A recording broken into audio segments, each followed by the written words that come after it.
I'm Brent, and I'm a truck driver in the United States.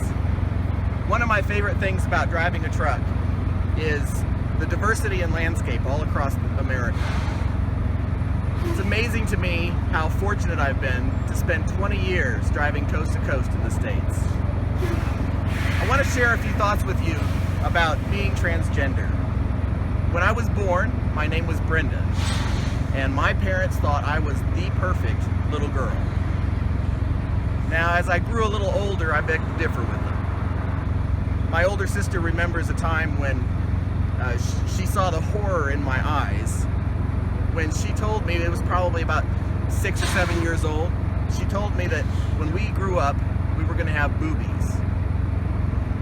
Well, I was adamant that when I grew up, I was going to be a boy.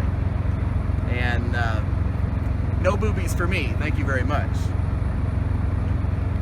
Now, at that age, I didn't know much about being, about gender or anything like that. All I knew was that I was a boy, and my sister was telling me that one of these days, whether I liked it or not, my body was going to betray the person that I knew myself to be. I was raised in a religious family, and so navigating my life, first as lesbian and then as transgender, was it required me to ask some pretty tough questions. Would God be okay with my decision to transition? Would God disown me? Over time, after a lot of soul searching, I realized that God knew me long before I ever knew myself.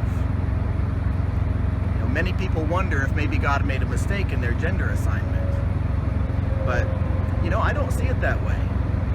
I lived for 32 years as Brenda, and let me tell you, Brenda had to be a pretty strong person to get me to the point in my life where I could then transition to Brent. I believe God created me to embrace two genders in a unique and wonderful way. I feel anchored in my identity as transgender.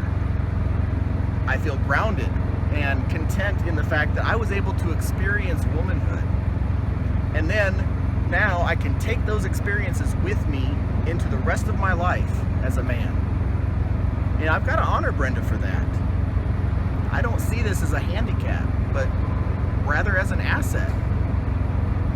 So, maybe you're wondering right now if you and God are okay. Let me assure you that just as you and I can appreciate the beauty in nature, the diversity of nature, God appreciates the beautiful diversity in our human experience. I just want you to know that you are fearfully and wonderfully made, just as you are, in all of your complexities. So I challenge you to live authentically. I hope that you can embrace the beauty of your past. I hope that you can celebrate the person that you are right now. And I hope that you can then take all of this beauty, everything you've got, into a future of promise and purpose. Just remember that you are a gift, and God is crazy about you. Don't forget that. Well, I hope you have a wonderful day, and maybe I'll get to meet you a little further on down the road.